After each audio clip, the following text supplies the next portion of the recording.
You try? Else? Wow, you're going to be in live stream, people. So if you want yourself to appear, you're on YouTube now. We're going to be starting soon. Oh, Ladies and gentlemen, and everyone, you are live. You are live. we are live now on YouTube. Yes, and we're going to be YouTubers. Starting about 2 minutes time, or we wait for our friends from other countries to come in. I'm Kat here, your host for today. And we have also Brendan with us, and we have Dr. Mario, and we have all our friends from the different countries. Marietta from Philippines, we have Jeanette in the US, Pasuria from Penang, who else? An Huang from Vietnam. We have Samuel. We have Kun San Chai from Bangkok, Gil from Bangkok. Chanit, are you from Bangkok as well? Yes, I'm from Bangkok, Cup. Sawadika. Hello, Chanit.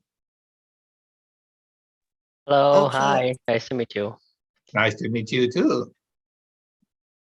All right, we shall be. Enjoy this 1 hour together. Yes.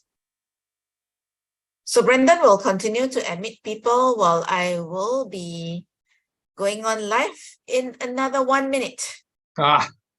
And here we have with us Dr. Mario, who is our Pinoy friend, but he's based in Kuala Lumpur. Today, he will be speaking on a very interesting topic.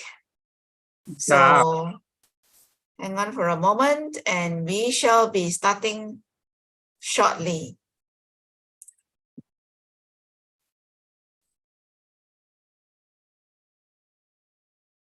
Everyone, can you see the screen? Yes. Yes. Yes, today I'd like to introduce you to a very important topic. And today, this is part of the Let's Coach event, masterclass. Today with us, we have Dr. Mario Aquino del Castillo. And the title today is Power Up Your Teams with Group Process Facilitation. And this is to help you navigate in the complex business situation, supercharge your team performance and productivity for tangible bottom line results. And in this VUCA world, we need to be able to facilitate teams. They say the power right now is not in individuals, the power is in teams. So today we're very honored to have with us here Dr. Mario, who is a human resource and performance consultant. He's also the certified instructor for many of our license programs, but most importantly, many of you would know him as he's the courseware designer and developer for the Hallmark program, I would say our flagship program for ITD World, which is the Certified Training Professional. And of course, we have other programs like the CTCP, Certificate in Courseware Development.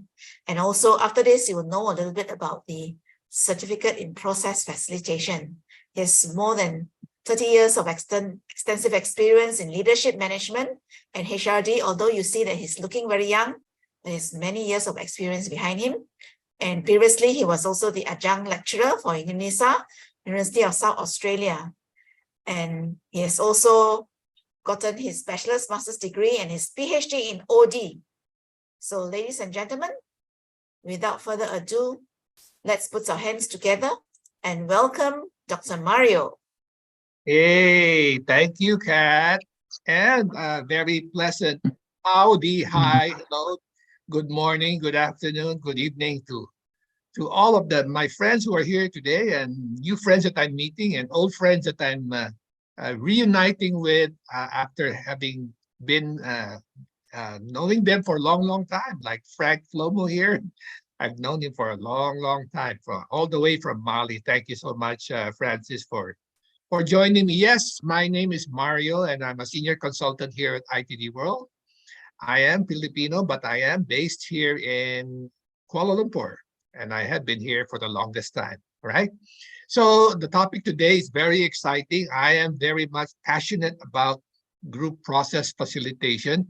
A little bit about myself. I have been a trainer and a training facilitator for many, many, many years. I've been a coach for many, many years, right? And now I've been working a little bit more in the area of group process facilitation. You may be wondering what the difference and what is the same or is it different? And I'm going to tell you more about that as we move on. So I would welcome any comments. I will welcome any even verbal remarks. You can just interrupt me at any time, which is what I like. Or you could just raise your hand if you want to raise your hand, or if you want to put in your comment in the chat. Anything is totally possible. So, right, I have timed it to be about an hour long, and we will be spending a little bit of time later on after that 1 hour for a little bit of Q&A, if that's what, if everybody wants. And so without further ado, let us get moving into our topic, all right? Because we do have just 1 hour. All right. Again, thank you all for coming. And if those of you who are just reaching this particular room for the first time, welcome on and all. My name is Mario, and I'm here to talk to you about how to power up your teams with group process facilitation. All right. So we have a short agenda for that 1 hour. We'll start off with, of course, making clear definitions about what is group process facilitation. And after that, we should be heading into what group process facilitators do, followed by how can group process facilitators help teams, right? And how is group process facilitation different from learning facilitation? Something that many of you here who have a background similar to mine, we came from learning and development backgrounds. You may have already pretty strong facilitation skills, but it's different, right? And I'll tell you what the difference is. And then finally, we'll be talking about what are the required knowledge and skills and technology and techniques for becoming a group process facilitator. And I'm going to try and cover all of that within the 1 hour so that we can spend a little bit of time chatting about it. I would like to really share with you some of my own personal experiences, and that might give you a different color as to what group process facilitation is all about. Let's begin. I'd like to start off by sharing some stories, okay? Stories of teams. A good way to start the hour, I think, is to share some stories. I have 3 stories to share. Okay, one story, story number 1. There was a hospital leadership team, including the executive director, all the directors, all the general managers, right? And now they desired to do something different with their strategic planning. They wanted to get more involvement from everybody as much as possible to buy in and collaborate and share in the strategic planning process, because previously it would be like all other organizations before, like top down. The board comes up with the goals and mission statement, and it's fed down like a waterfall to the rest of the organization. Now they want everybody to commit and collaborate and buy in by being participants in the strategic process. So I used something known as appreciative inquiry. Some of you may know about it. And it took me 2 days. And after 2 days, we had, for this particular hospital group, we had their purpose, their mission statement, their vision, their goals, right? Their strategic plans, down to departmental KPIs. That was all done in a span of 2 days, all right, which was quite amazing, really. And it was so much fun, not like your normal, very serious, kind of very heavy, dragging strategic planning meeting. The next story I'd like to share with you is an organization that hired a consulting firm to pretty much assess their level of employee engagement. And then after that, they were given some recommendations on what to do. And in 2 years' time, nothing much happened, right? So maybe a stroke of clarity and genius from amongst the leaders in this organization. They said, why don't we ask the employees what they think should be done to improve employee engagement? After all, they are the expert at what they do. All right. So I took them through a process known as consensus meetings. And at the end of 2 days, I had 4 groups, each group lasting half a day. And we came out with concrete employee engagement action plans be presented back to management for approval, right? And you have total buy-in because these ideas are coming from your employees. The third story I'd like to share is a company that was, like many of you, badly hit by supply chain shortages as a result of COVID and the wars around other parts of the world right now. And they wanted to have a really strong, coherent plan to meet customer demands and deadlines had to be met, even with supply chain shortages. And they wanted to have a very clear cross-functional set of accountability set up, all right? And I facilitated a meeting with them. It's called Rapid and Racy, all right? Those of you who do project management may be familiar with Rapid and Racy. And we were able to finish it in a day. All right, we were able to do that in a day. By the end of the day, they had their plan, they had their tasks, their steps, but most of all, they had accountabilities down to everybody knowing what they're supposed to do on a cross-functional basis. So that was a success story for me, right? So I'm going to share these stories because that will give you an insight into what group process facilitators do.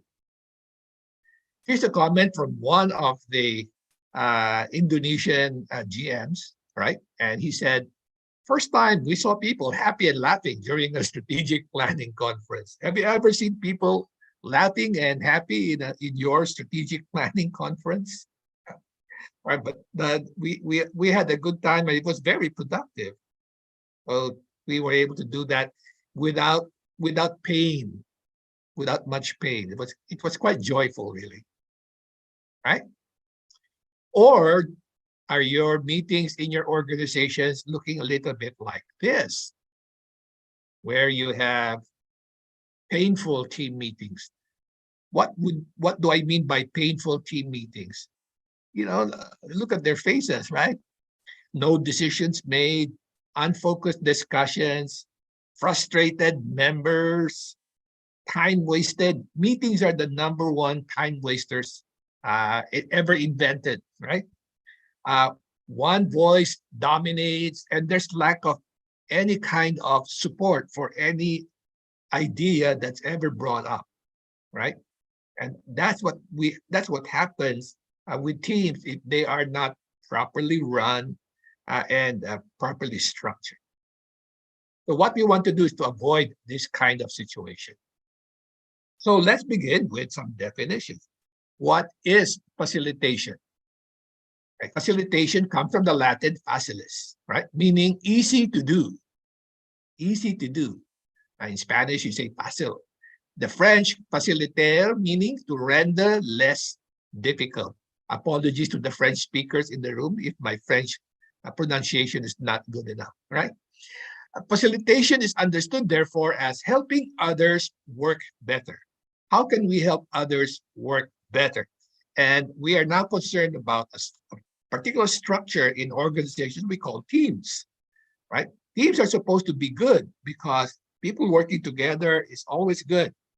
But it's always good only if, right, they're working together in a very cohesive manner. So what therefore is group process facilitation? Now that we know what facilitation is, what is group process facilitation, right?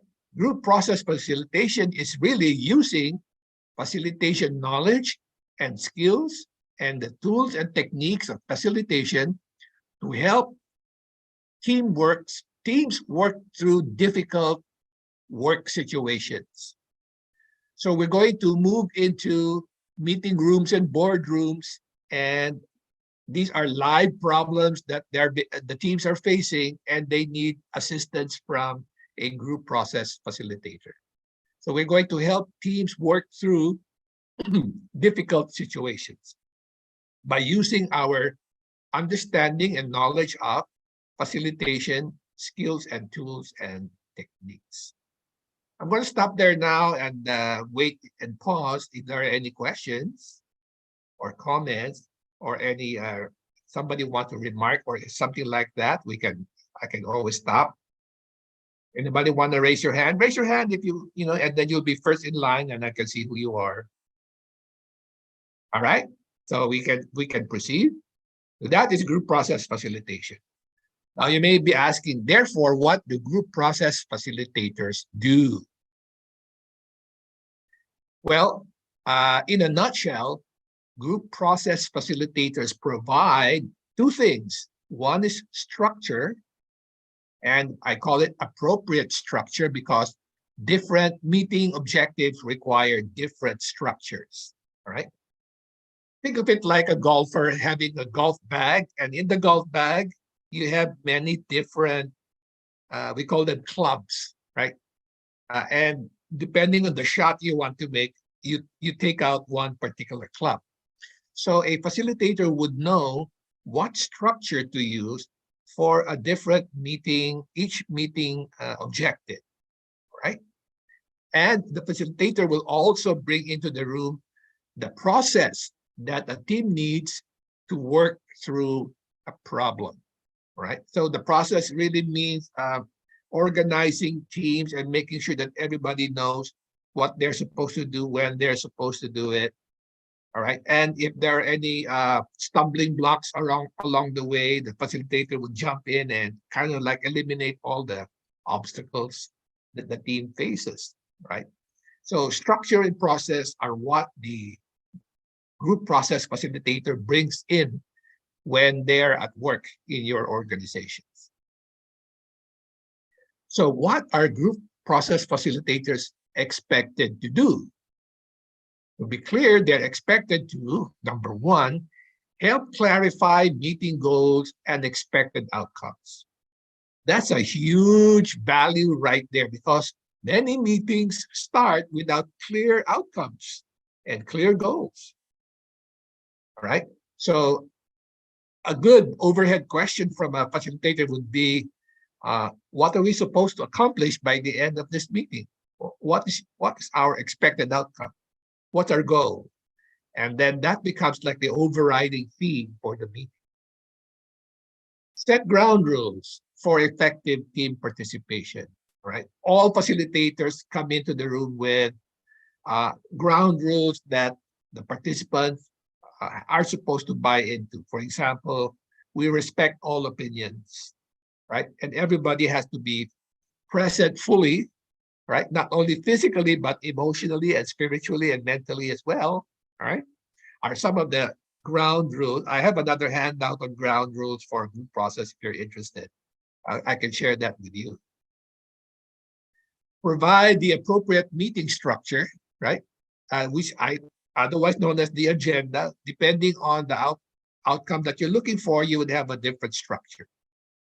So I will be mentioning the different types of meeting, the different outcomes, and therefore the different structures that are required by each one of these outcomes. Right? For example, if it's a decision-making meeting, then we will follow a decision-making structure.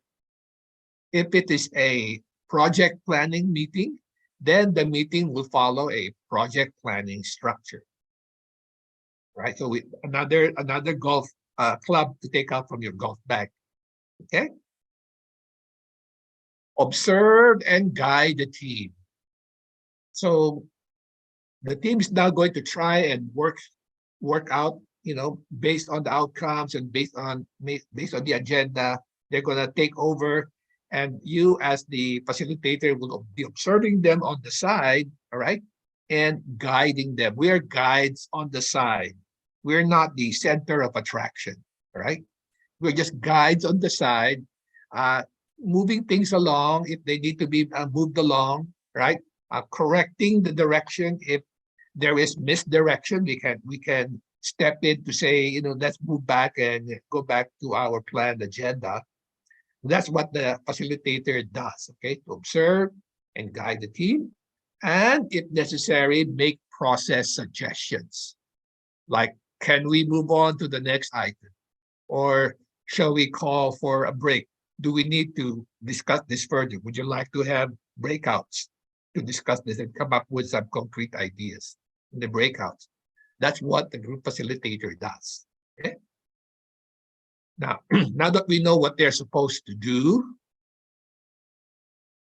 we should also ask ourselves, what are group facilitators not expected to do? So they are not expected to participate in the team discussions. All right? Whoa, all right? We're not supposed to participate in the substantive discussions in the team.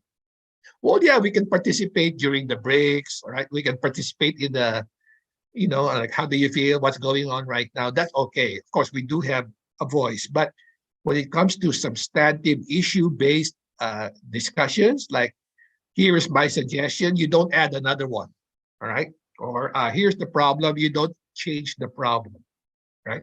We're not supposed to participate that way.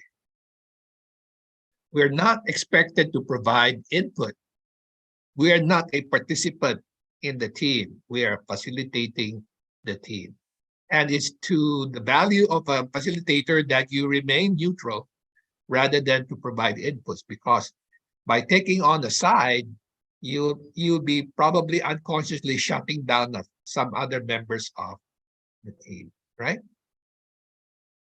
You are expected not to influence team decisions. Like, looking at this, doesn't it look to you like choice A looks better? What do you think? That kind of like hinting that choice A should be.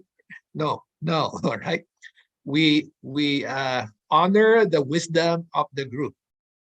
We honor the wisdom of the group. They will carry it out by themselves.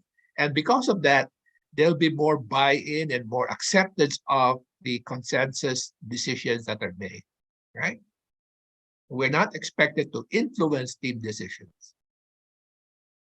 We're not expected to favor one particular decision. The boss is right. We should listen to the boss. I mean, he's the boss after all. Something like that. No, we should not favor any one particular decision. All right? Stay out of that. Stay out of that conversation. Don't even make a single comment about it. Okay? So there are a lot of things that the group process facilitator is not expected to do. So you're not expected to be a subject expert in the matter being discussed. Okay? So if it's a marketing meeting, you're not expected to know anything about marketing, and you can still function pretty well as a group process facilitator, right? If it's an HR meeting, you're not expected to be an HR expert, but you can function pretty well as a group process facilitator. Even the best teams, all right, even the best teams need help. In fact, high-performing teams have a lot of loud voices because they are high performers. You'll probably need to step in once in a while and say, let's have a one voice at a time. I want to hear that you're number one, and you're not, you stack them up. How many people raise their hands? Okay, Sarah, you're number one. Okay, Charles, you're number two, right? So you give the team a sense of order, all right? So even the best teams need help because teams work can be messy. Those of us, and who has not been in a team? Everybody here has been in a team, right? And we know for sure that teamwork can be messy. Our job as facilitators is to eliminate much of that mess, that people are satisfied with the outcomes. Even in the best team, they need help, right? Especially when pinpointing accountability, all right? Oftentimes we hear something at the end of the meeting saying, for this project to succeed, all of us are all equally responsible, okay? We all agreed? If we agree that everyone is responsible, guess what? Nobody is responsible, right? Responsibility has to be given to individuals, not to the entire membership of the group. That way, something really happens. Any comments, questions? Does it feel like the team that you belong to? Do you think that right now you need a group process facilitator in one of your teams to help them out? Now's the time for you to think about it. All right? Maybe you might need one. There is a question, Dr. Mario, Let in me a see. text box by Hatodo. What is the difference between team coaching and group facilitation? Oh, very good question. And may I postpone my answer until a few slides later, because one slide is dedicated to that, to answering that. Sure. Thank you. All right. Very good. You're a fantastic participant because you know right ahead what's coming up. So what are we confronted with in team meetings, especially with you know, very dynamic members and of a team? Well, some of the common problems we have would be power distance. Okay, power distance is a cultural phenomenon, quite common here in Asia and in Africa, I think, yes, where we abdicate all inputs and decision to the leader, to the boss, all right? And if we're not the leader, we're not the boss, we have no say in anything, so we just keep quiet, all right? So as a group process facilitator, we try to address that by balancing the inputs, saying, thank you, sir. May we now hear from, may we now hear from Catherine. Catherine, we haven't heard from you yet, something like that, okay? And so that's why observation by the facilitator is very important, okay? We want to make sure that there is balance in the inputs. Turfism. Turfism is protecting your turf. How dare you talk about HR? You're not HR. I am HR, so I should be the one to discuss this. That's turfism, right? Silo thinking is really, I'm only concerned when it has to do with procurement, because I'm the procurement manager. Anything else, count me out, right? As long as I meet my KPI, that's it. I don't care if you don't meet yours. All right, that's silo thinking. Infighting, all right? Like just trying to inch your way up to the top by putting other people aside, and scoring points. That's called infighting. Avoidance. Avoidance is shying away from accountability, shying away from responsibilities. That's not good for a team, right? Apathy is like, I don't care what happens. In Malaysia, they call it tida apa, or don't care what happens. Whatever it is, it is. That's apathy, right? Another meeting, I don't know what's going to happen. Never mind. I just need to check my attendance present, and that's it. All right. That's apathy. No real engagement. Or the last one is disengagement. All right. Disengagement means I'm physically here, but I'm not here. All right.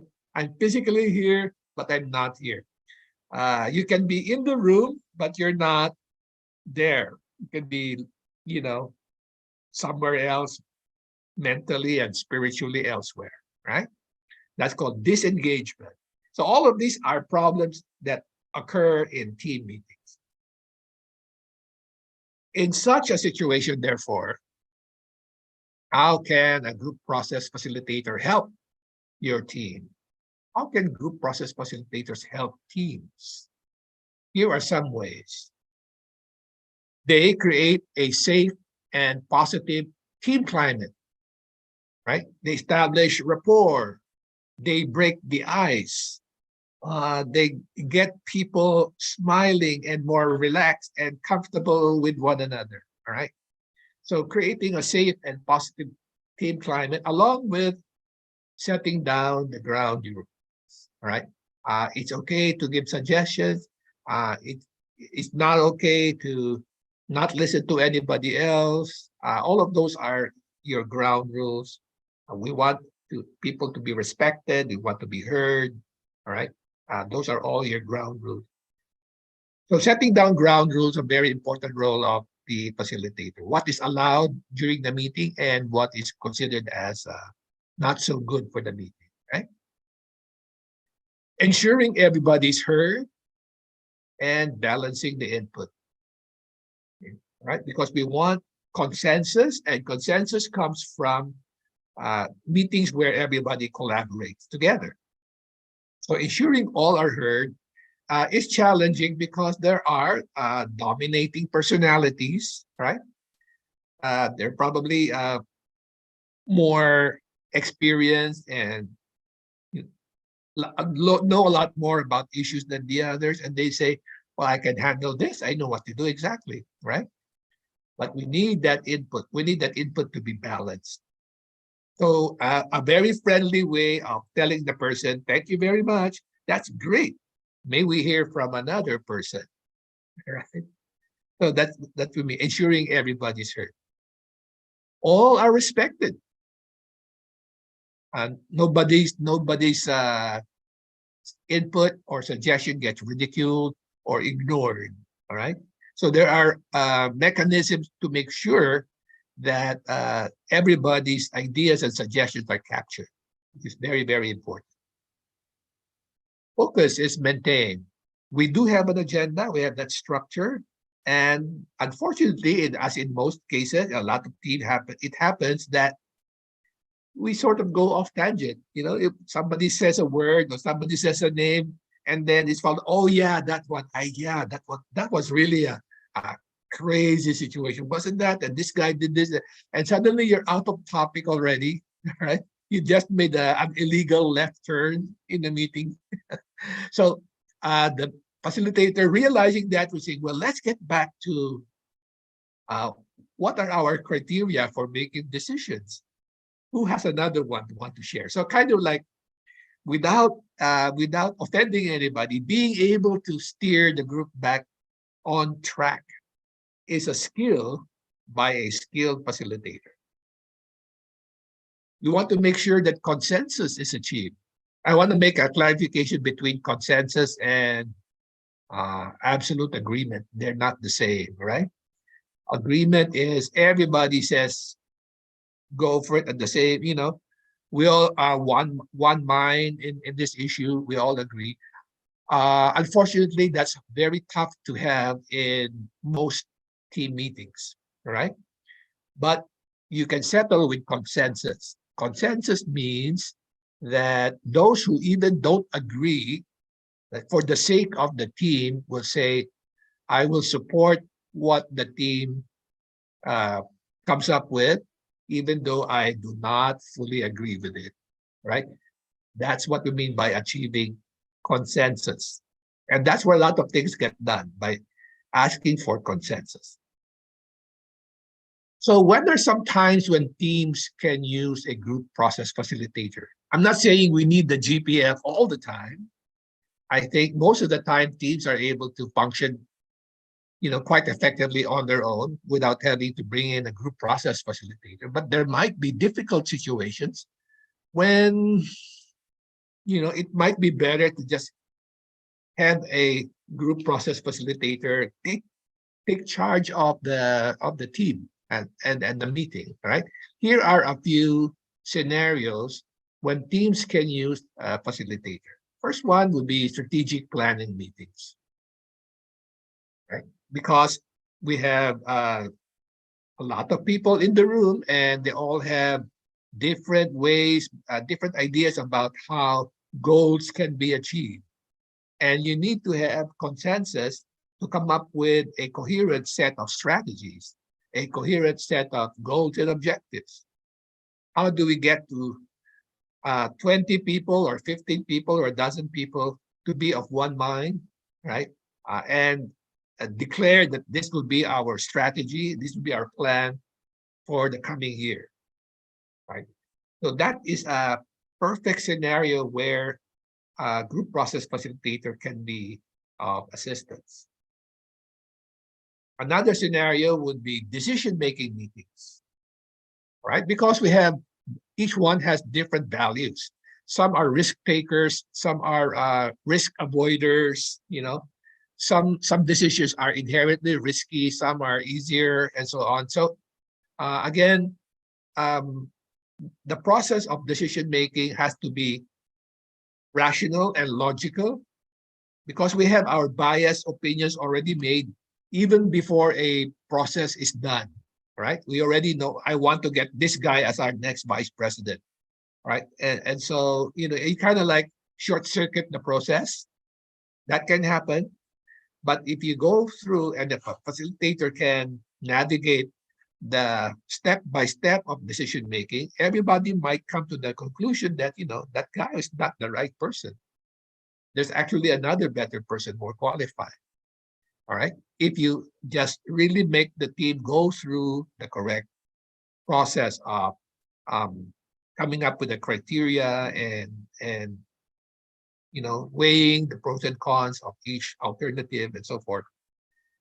Very useful to have a group process facilitator around. Okay. Looking at my watch, I have about 20 minutes left. Okay. Gaining consensus. Right. Gaining consensus is like the example I gave you about the company that wanted to improve employee engagement. All right. So I took them through a gaining consensus workshop, gaining consensus meeting, where we had all of their ideas on the board, and a process was used to narrow down the ideas to a manageable number of workable, actionable plans to improve employee engagement. And then we summarize all of that and then put it into a report and present it to management, right? That's called gaining consensus.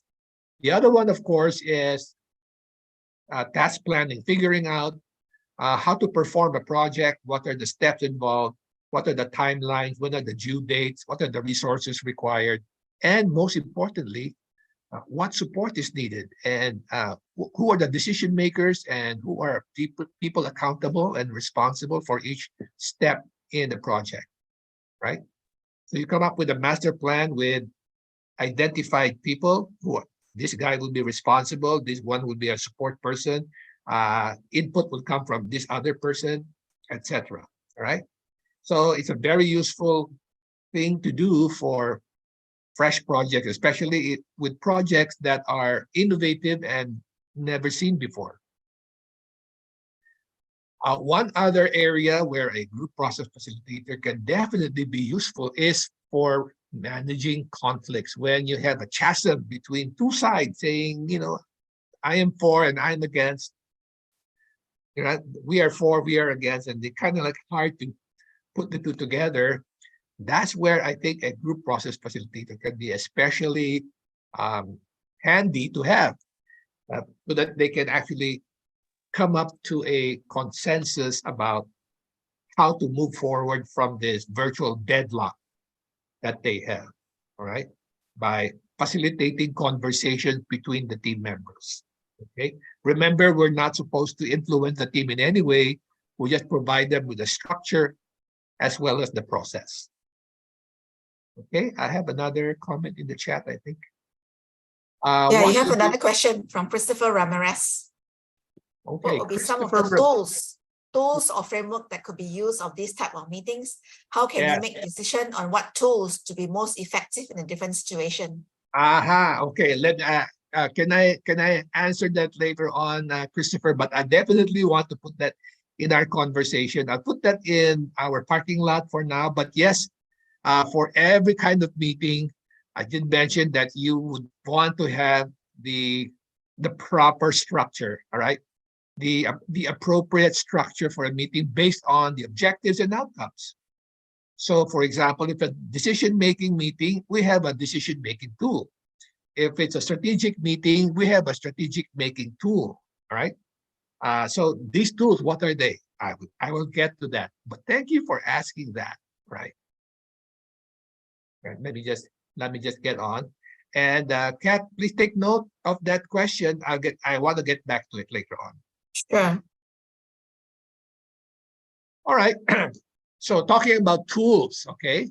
So I'm going to give you one sample structure. The other structures, there's so many of them that I actually put together a course called a certificate in group process facilitation, where all the structures will be shared. All the structure for, I think, 8 or 9 different kinds of meeting goals and objectives. I have a different structure for each one. So this particular structure is called the technology of participation. And I have a scenario where members of the cat cookie company come together, all their big bosses, and say, how do we increase cookie sales, right? So we put that on as the overhead question, right? How do we increase cookie sales? And now the facilitator uses a combination of brainstorming and consensus put together, and that's called the technology of participation, all right? So that there are distinct parts to the meeting. The first part is the brainstorming part, where really we want to encourage divergent thinking, where everybody work on your own quietly, no discussion, right? No interruption. Get some sticky notes, one pad, put in your 10 best ideas on how to improve cookie sales, right? And then let me have all those ideas and put them up on the board, right? So that's the brainstorming part. After that, you move into a process of convergent thinking, where you try to narrow down, right? So you're looking for related ideas and say, oh, this idea looks the same as this idea, but almost the same, but not quite. But we'll put them together until you come up with a number of clustered ideas. And then you put a name to that idea. What do we call this cluster, right? Let's say, for example, internet sales or online sales becomes one of the names, right? The other one might be Girl Scout sales, all right? So each one would have different names. And then at the end of that, guess what? How do we make use of these ideas? How do we work them out? So action plans, right? We end up with action plans. So from rough brainstorming to clustering to naming to thinking about how to operationalize it, and right, people go through different kinds of thinking. One is divergent, be as crazy as you want, and then the other one is convergent, looking at similar ideas and then trying to fit them into one idea. That's convergent thinking. And that whole process is called TOP, technology of participation. All right. So that's one. If you have a problem like what this cookie company has, and you want to have some ideas to improve sales, facilitator can use this structure. But that's one example of a structure that I have. But there are many, many other structures, right? Okay, now I go back to our friend's earlier question. Who was that, Kat? The first question? Yeah, you had the earlier first question. What's the difference between learning facilitation, group coaching, and group process facilitation? If I remember correctly. Hatudo asked, what's the difference between team coaching and group facilitation? And right now you have about 3 or 4 questions. People are queuing already, Mario. Oh, okay. All right. Well, let me answer that first one first, okay? Let's take a look at learning facilitation first, okay, and in terms of the context and structure, okay? So the context of learning facilitation, of course, is you are facilitating learners in a training program, right? Your participants are learners, okay? And you're giving them some activities, right? And the goal is to learn knowledge and skills on an experiential basis. And that's why you want to facilitate, because you're using an experiential approach. Because you may have remembered our adult learning cycle begins with an experience and reflecting on it, right? And so you help that reflection process and the generalization of the key learning insight that come from that using your facilitation skills. And that's called learning facilitation. Many of you in the room right now are very experienced learning facilitators, right? Perhaps that has been your area of strength all these years, that you facilitated learning courses, right? The other one, of course, is group coaching. So the context of group coaching, oftentimes, but not always, it's a follow-up of a continuing learning process, right? And your participants are coaches. They're going through, let's say, a leadership development program. And this is month number 3, and they're supposed to learn about interpersonal influencing skills. And then, so now you're going to say, okay, who wants to share about their experiences with interpersonal influencing? And so forth. That's called group coaching, right? Where you have your group of people, right? And the goal there is to, of course, deepen the wisdom beyond what they learned from formal classroom, from more intimate process of coaching, right? And the structure, of course, would be group sharing. So the facilitator will say, okay, who would like to share first? And then you capture that, and then, okay, who would like to share next? And then you're putting that all together and trying to sum up everything, right? Now we're going to talk about how do these two differ from group process facilitation. Very big difference in the context, okay? In the learning facilitation, your context is a training program in the training room. Now the group process facilitator is no longer in the training room. He is in the boardroom, or he's in the meeting room, right? With some really frantic department heads who want the solution. All right. And the participants are members of an official group, a task group, organized to form, let's say, a unit, a department, or a task force, or a cross-functional team, right? And the goal is to achieve work-related outcomes, solve a problem, find a decision, agree on a project set of steps. Okay, so these are valuable outcomes. They can result in success for the organization. So that's why, as a group process facilitator, you have a bigger responsibility, but also the opportunity to really contribute bottom line value. Because imagine you're able to you help the team come up with a decision that will influence the clients in the coming months. Well, thank you very much, facilitator. Without you, we couldn't have come up with that, you know? So really valuable interventions from the facilitator. And the structure is very, very task focused. Each meeting has a particular task to accomplish. Come up with a strategy, make a plan, solve a problem, gain consensus, come up with a project action plan. So very, very task focused. So bottom line oriented. So group process facilitation is bottom line oriented, right? So the impact on business is immediate. Learning facilitation, there will be impact, but it's not immediate, right? It will come maybe a year from now when the learners are better and better equipped. But for group facilitation, the decisions will have an outcome that will impact the organization immediately. So, wow. All right. Think about that. Questions, Kat? You said there are others? Yeah, there's other questions. And Yeah. the other one is talking about the question from Chris Ramaraj. What will be some tools or frameworks? You talked about the tools already, right? How do you One of them, yes. how do you know which tool to use? Okay, so the tool that you use is will be dependent on, of course, the kind of meeting that you're going to run.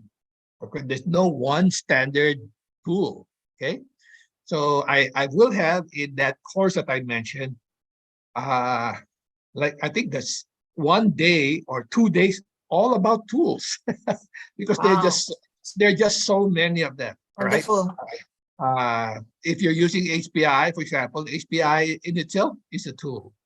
All right. Rapid RACI is another tool.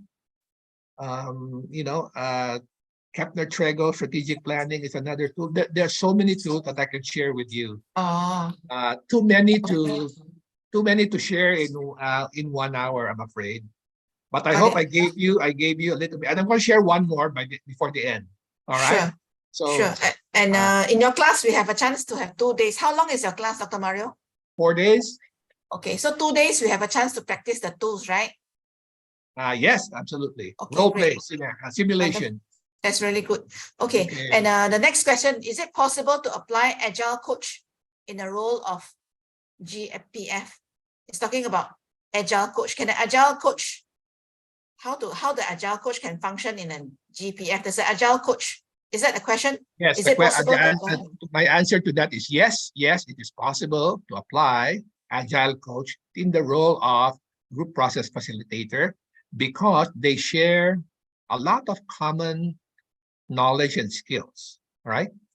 The only difference will be in the tools and techniques. That's what they need to pick up.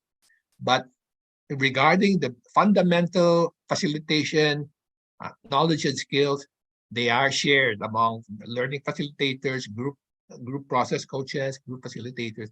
They are shared, all right? May I know if we need to have different skill set, tools and techniques for conducting? Yes. There are similarities and there are differences to answer Christine. There will be similarities and there are differences. I'll show you in a little while. I'm coming to that quickly right now. I'm going to move on because we're fast running out of time. Okay, moving on. Let me just get out of here. Okay. So the stages in group process facilitation very quickly. Much time is used up in GPF in the planning process. All right.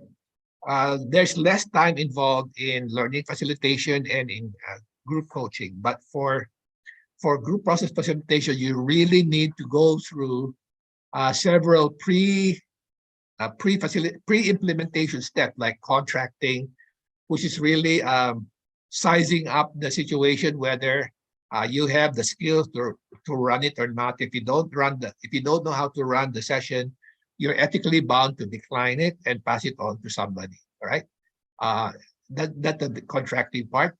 So you do a rapid diagnosis in contracting, like what's the situation, what's the problem. Also, you need this. I'm not qualified for that. I know somebody who is. I'm gonna ask him to see if you might do something like that. Diagnosis is to establish further the exact nature of the problem, and then you prepare very much in the planning stage an implementation plan for the group intervention. And then you're going to show that to the stakeholders and say, would you approve? This is what I'm going to do. I have to let you know that I'll be privy to a lot of confidential information. I cannot work in a closet where you don't share with me everything. So all of that has to be clarified at the outset, right? And then implementation is when you actually run the group meetings, following the structure, following the process. And after that comes the post-meeting evaluation. You make an assessment of outcomes, and you make a record of it and make recommendations, pass it on to the stakeholders for in a report. So those are the quick stages. Like move on, right? Oh, sorry, there was some animation I forgot. So the facilitation cycle goes like this. It starts off with the startup, right? That's where you just say that this is the purpose. My name is Mario, and I'm here, your facilitator. These are my do's and don'ts. And then you provide focus by raising an overhead question. What is the outcome that we want to get out of this meeting? All right, and then clarify the process, clarify the structure, and then you begin to observe and guide. That's the street. That's where the team members participate fully with one another, right? And at the end of that, you are able to, with your help, summarize the outcomes and generally size up the team whether they're satisfied with the outcome, right? So we go through these 4 stages in the group facilitation cycle. Almost similar, not quite to your learning facilitation cycle. I mentioned earlier on that if you have training facilitation experience and group coaching experience, you share a number of skills in group process facilitation, right? So it will only take a shorter time for you to gain the needed knowledge and skills together with the techniques in group process facilitation. What are some of the shared skills? One of them is process observation. You learn that as a training facilitator, and you learn that as a group coach. Observation of what? The interaction among the members, who's dominating, who's silent, who is non-participating, who is apathetic, and so forth. And who interacts with who supports who. That's called process observation. Okay, very important skill would be questioning. Even the overhead, question is a question like, how do we increase cookie sales is a question. And then process suggestions like, can we move on to the next item is another question. Are we happy with this outcome is another question. So questioning is as a tool is one of the fundamental skills. Listening and responding empathetically. I realize this is hard, all right, for you. It will take time to get used to it. Let me try to see whether we can do something about it. But listening and responding empathetically to the group, right? Giving feedback. You did very well, or looks like the team seems to be bogged down in one particular issue. What should we do about that? So giving feedback to a team is very, very important from a process perspective. Right? So aside from these, we need to use different tools for structure, but these are your basic facilitation knowledge and skills, right? For example, you may want to start off with an example of a facilitated meeting. Are we ready to start? Okay, let's discuss how to sell more cookies. And then somebody says, why don't we all give 5 suggestions each? Then you make a comment saying, that's a good idea, Earl. Let's go for 5 ideas each. Fine, is that fine with everyone? All right. Okay, now, how do we do this? Each one, could you please take out some sticky notes and write down 1 idea per note?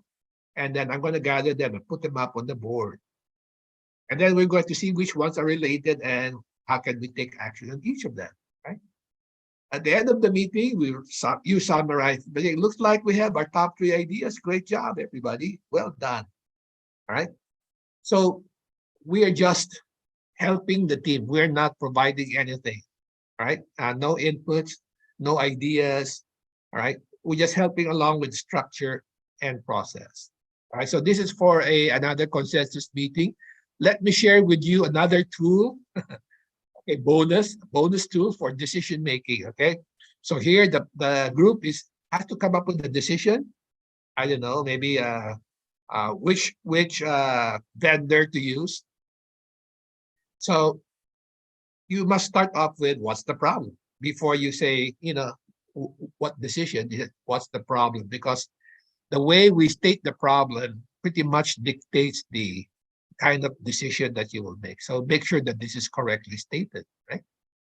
So one way of doing that is by clarifying the situation with a chart.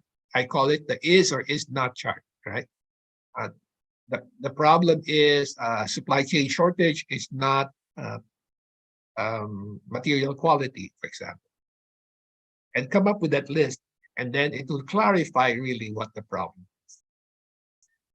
What's the needed decision? All right, we need to be able to continue with our production, meet the deadlines, but find alternative vendors. Okay. So what do we know? Well, we know that our current vendors will not be able to keep up because of their shortages in raw materials and so on. So we're following this process, a very logical process. Okay, so looks like we need to make that decision. How do we know which one is the right person? Let's come up with the criteria, and you come up with the must and wants criteria.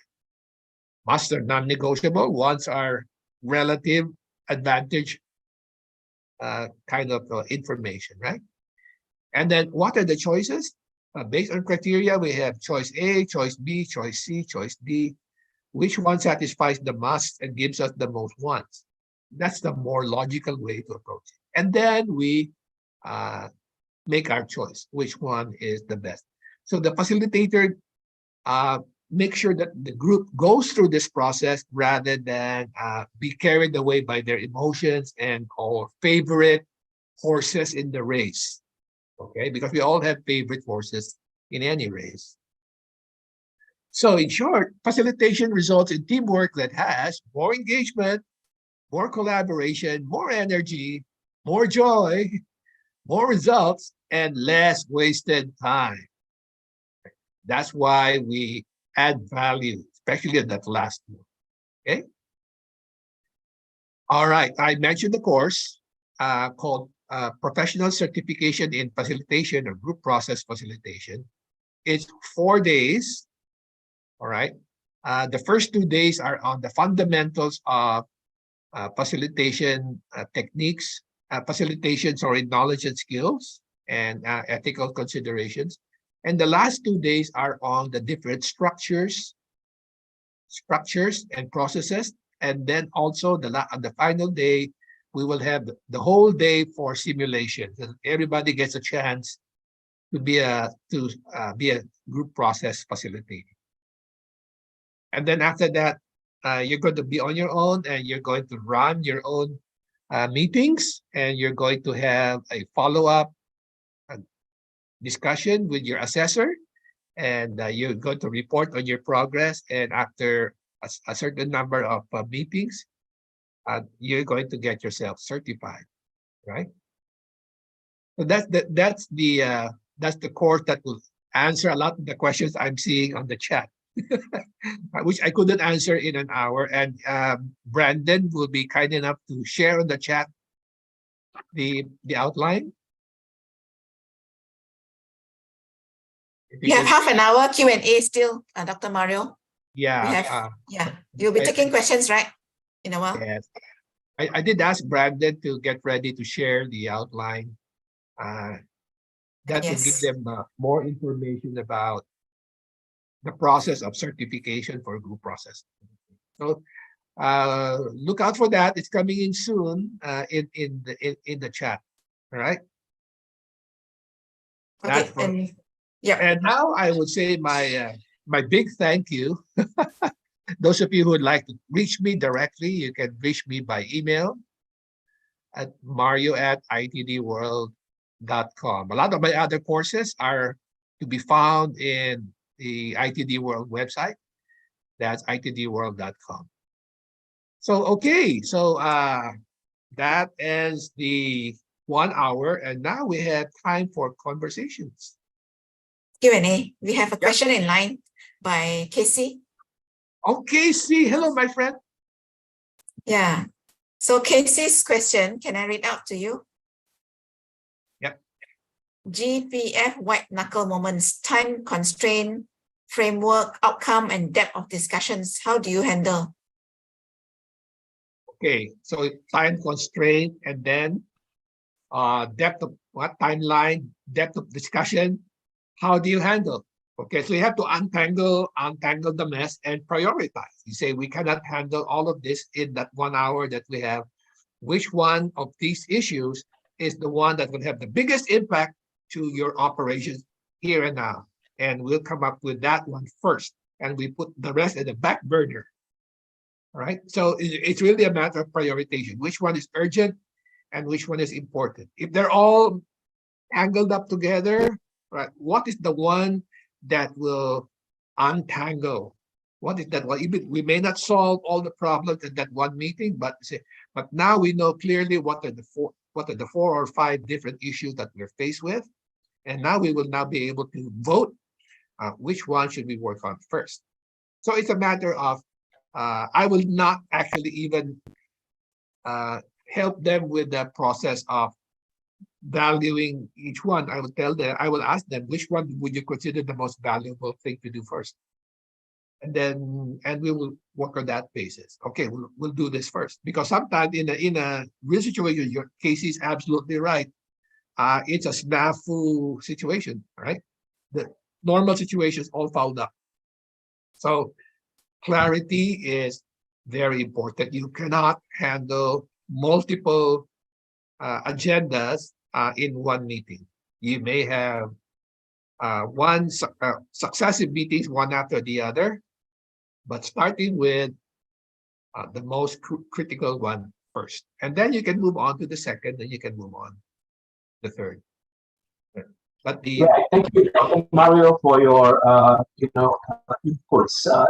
The dilemma that I raise is particularly challenging for what I call external consultants like yourself and myself, as opposed to internal GPS. So if you and I have been invited and contracted and says, all right, we have a strategy session or we have got a project session.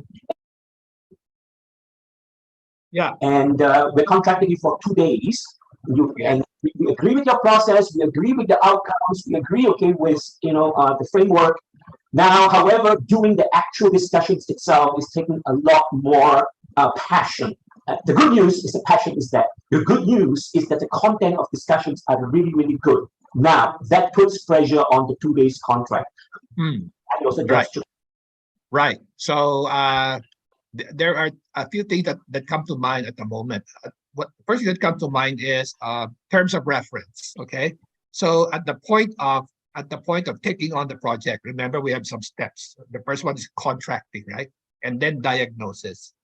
So at that particular point, when you have more information and you say, it looks like what you called me in to help you with will not be enough for what you're faced with.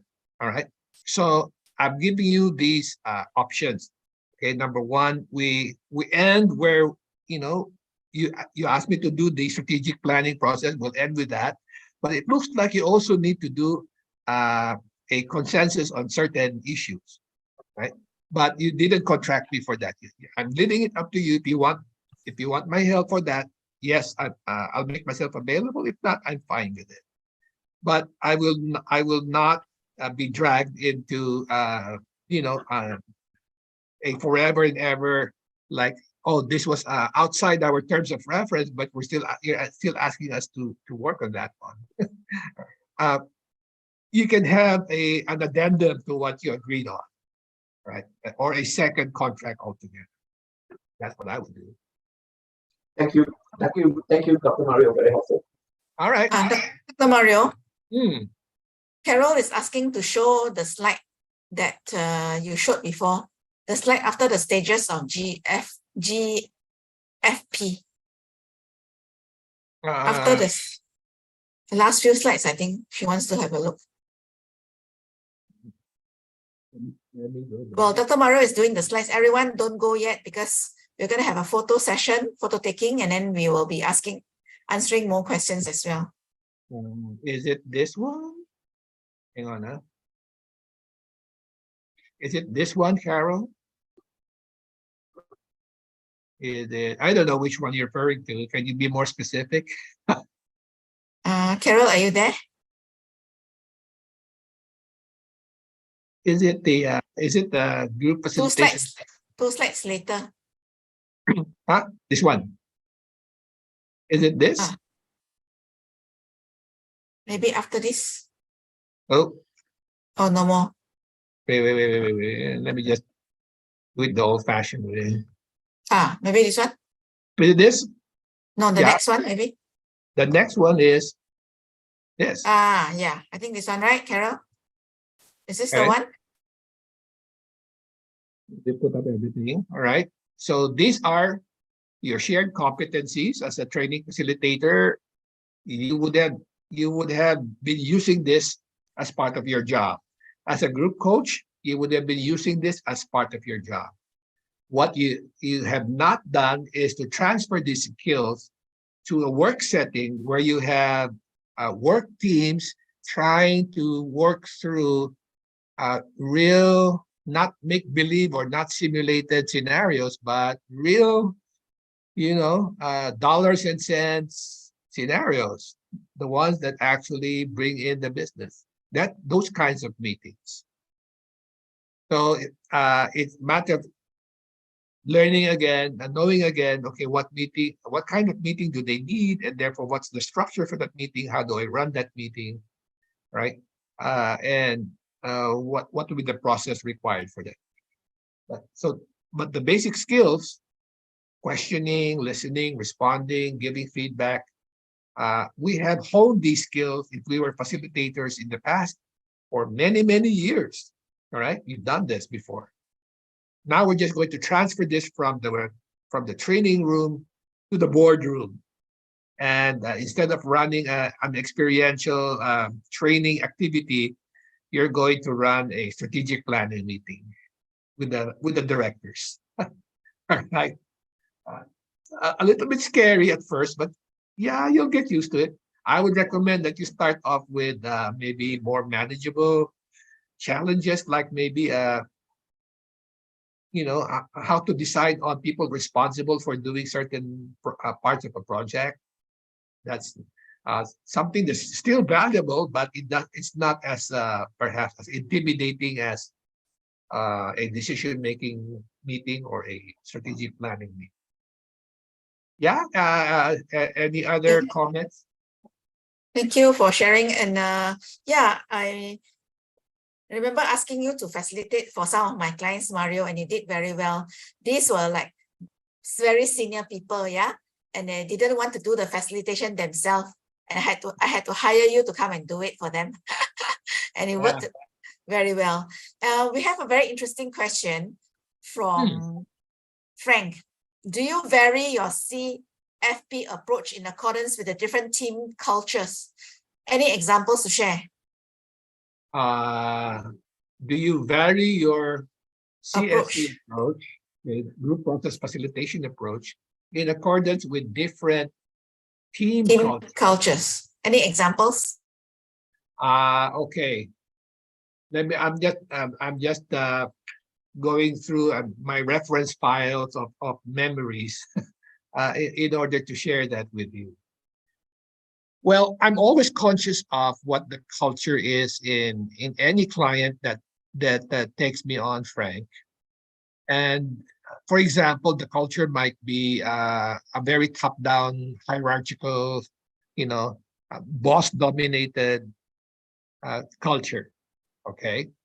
And the main complaint coming from the rest of the organization is they never get heard for any kind of major strategic initiative that they have, and they're kind of frustrated. So, but I know that certain cultures are like that, and I just confirm it to be so, right? And I have to be aware of that so that I will be able to more consciously try to minimize the over dominance of the boss, and try to get other people to speak up more often. Now, of course, that's not the same in many other places where I've worked. If you're looking at a very Western-oriented organization, like I've worked with European companies and American companies, they're more egalitarian, and that they can knock down the boss if they want to. All right. So a different challenge faces me now. Like, hey, come on, soft gloves only, not bare knuckles. All right. So being aware of the culture is, of course, Frank, very, very important. And I would highly recommend for anybody doing this kind of work to study a little bit about organizational culture. All right. It will be very handy. Yep. Good point. Good point, Francis. Thank you for that. A group photo before everybody starts to go. Then we can still stay back for question. Okay. And then can you help with the group photo? Yeah, because we still have like some questions coming in. We will not leave so yet. Now. Yes. So Maybe we can on a video for group photo, and then the rest can still stay back for another 15 minutes. Yeah, it's so nice to see everyone, right? Before everybody drops off. Please turn on your camera, Brandon here. Camera, your hair, you know. Hi, Chris. Good to see you. Hi, Dr. Ngô. Everybody ready? Everybody. 3, 2, 1. Okay. Okay. We got that. So one more. 3, 2, 1. All right. Okay, got it. Thank you, Brandon. So more interesting questions coming up, right?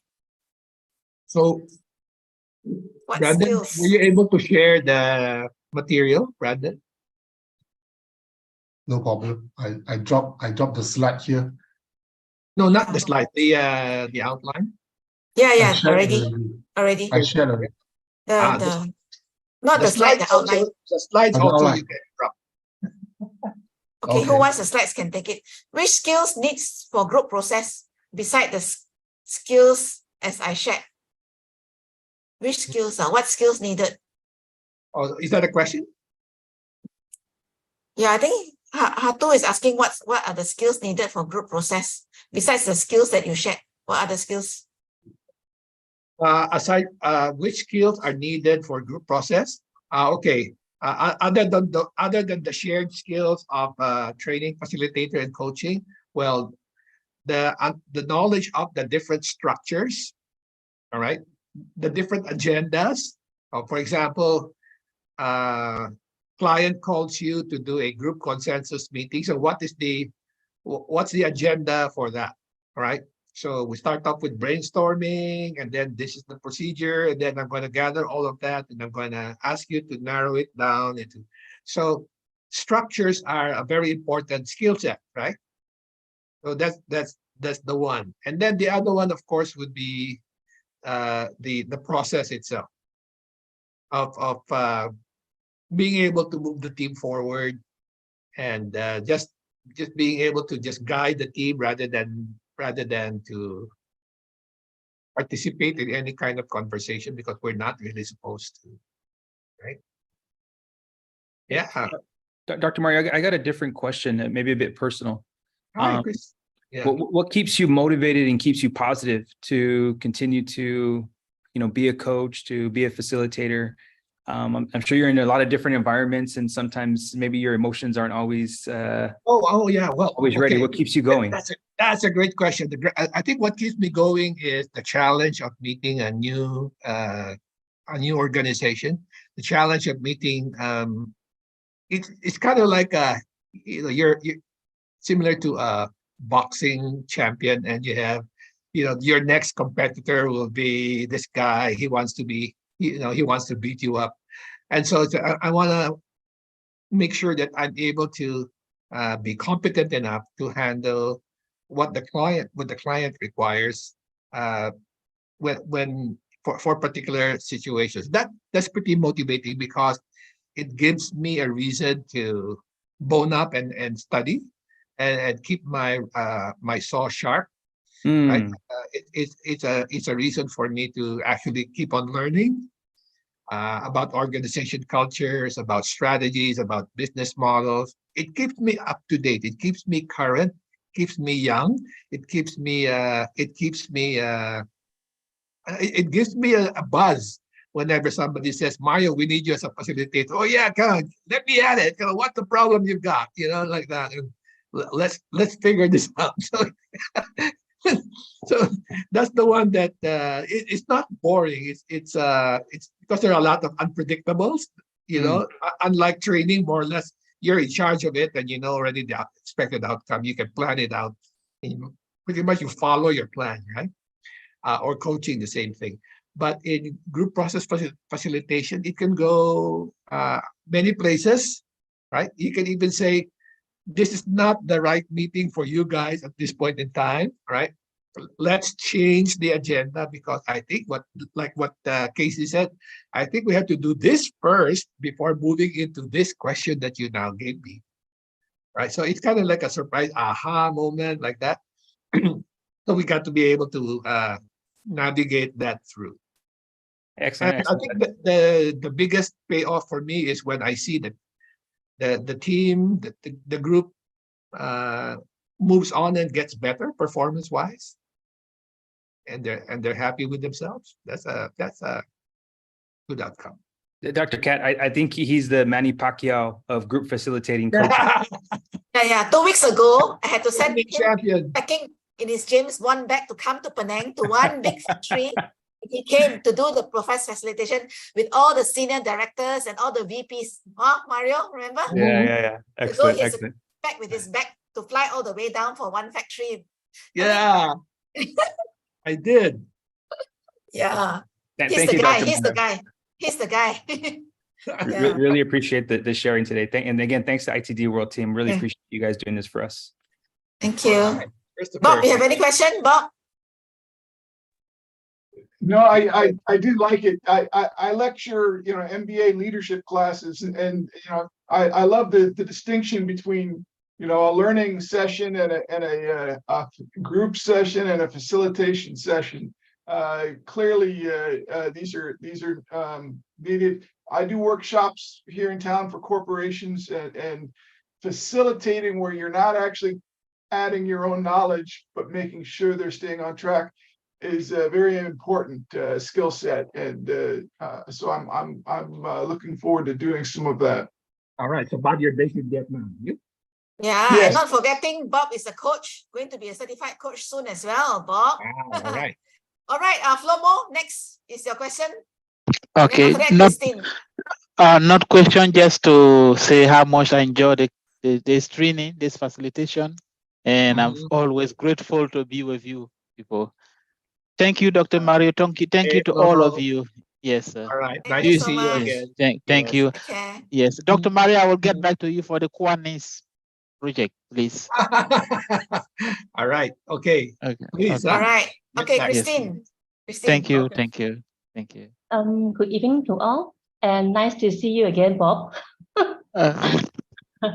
Okay, so my questions actually is, I do believe that the GPF, right, you are doing online versus the face-to-face, right? So across all the skill sets, so can you just share with me one of the top key skill sets that we need to have while we're doing the online sessions? Yeah. Oh, okay. For online sessions, it's very difficult, I think. To be honest with you, I have not facilitated online, but I'm trying to figure out. How I would go about it if I did have to facilitate online. I think there are certain difficulties that I will be faced with, because one of the things that I like to do when I'm running a session like that is to build rapport, right? And really the best time to do the rapport building is the 1 hour that you have before the start, when you're just shaking hands and making small talk with everybody and getting them to be chill and settle down. And Mario's okay. He's not an angry bear or something like that. So that when they feel that they're comfortable with me, then I can proceed. So if I could do that online, that would be great. But that I would think would be one of the challenges that I would have. If it's a very straightforward agenda, like I know the client already and they know me, and it's already like my second or third meet up with them, and they say, Mario, can we do the next meeting online? And we want to do a consensus meeting. I'll be perfectly okay with that. All right. So I think I have the tools. You can use whiteboard. You can use Google, and so forth. A lot of tools that we have online to actually, place all the sticky notes in and organize them and move them around, but everybody can come in and drag using their cursor. That's something that nowadays is totally possible. So yeah, that can be done. For a first-time client, I'll be very nervous doing it online. I had to admit, because I like to have a personal connection with the participants, Mhm. and I just have some difficulty doing that, across electronically. So I'd rather do it face to face, Mhm, at mhm. least for the very Yeah. first session. Yeah. Mhm. The tools and tactics, no, the tools actually we already explore a lot of tools. I mean the collaborations tools, right? So what is the things that pop up in my mind actually is more on the skill set itself, yeah. Mhm. Just for information, yeah. Mhm. Okay, You got use the it. same Yeah. skill. So which means that Very just much.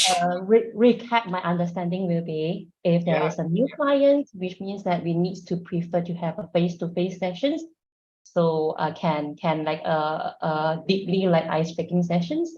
But for those clients that we are already well known, then we are able to do it online yes, with yes. those collaborations tools that we have. I would prefer it that way. That I Okay. would probably not take on any online Online. for the first meeting. For the first meeting, but succeeding meetings, yes. I'll Okay. do that. Got it. Thanks. All right. Thank you for that, Christine. We have 2 minutes more before we finish the session. Anyone last question or any summary? Or else I will go on to close the session. All right. Thank you for Oh the yeah, nice before that, I forgot to share the slide now to invite all of you to come for our GLTC, which is a Global Leadership Team Summit. For those of you who are keen, we have the Penang session on October 17th, Ho Chi Minh October 20th, and KL on October 24th. If you haven't signed up for this, reach out to any of us for those who invited you. Yeah, it's going to be really fun meeting all the friends. Thank you, everyone. Thank you. Okay. Bye. Thank you, Kat. Yeah, thank you so much, guys. Thank you, Mario. Really Thank appreciate you it. very Thank you. much. Yeah. Bye. Okay, Bye-bye. bye. Bye. Thanks, Dr. Mario. Thanks, Okay, Kat. Thank you. Take Brandon. care. Thank Bye. you. Thank you. Thank you, Thanks, Kat. Brandon.